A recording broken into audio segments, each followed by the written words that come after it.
نحمده ونصلي على رسوله الكريم اما بعد اعوذ باللہ من الشیطان الرجیم بسم اللہ الرحمن الرحیم السلام علیکم ورحمۃ اللہ وبرکاتہ۔ دوستو، کیا آپ چاہتے ہیں کہ آپ کے گھر میں اتنی برکت آ جائے کہ آپ کا دسترخوان پورا سال کبھی خالی نہ ہو؟ تو پھر اس چھوٹی سی سورت کو اپنی زندگی کا حصہ بنا لیں۔ اللہ تعالیٰ نے سورت قریش میں بھوک سے نجات اور امن کی ضمانت دی ہے۔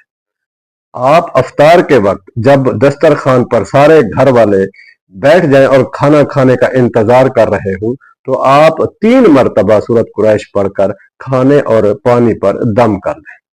یقین رکھیں، جو شخص یہ عمل کرتا ہے اللہ تعالیٰ اس کے گھر سے تنگی دور فرما دیتے ہیں۔ اس کھانے میں اتنی برکت آ جاتی ہے کہ وہ بہت سارے لوگوں کے لیے کافی ہو جاتا ہے۔ اگر آپ آج سے یہ عمل کرنے کا ارادہ رکھتے ہیں تو کمنٹ میں انشاءاللہ ضرور لکھیں۔ مزید اسلامی وظائف کے لیے ہمارے چینل پیغام اسلام کو ضرور سبسکرائب کریں۔ اللہ آپ کا حامی و ناصر ہو۔ وآخر دعوانا ان الحمدللہ رب العالمین۔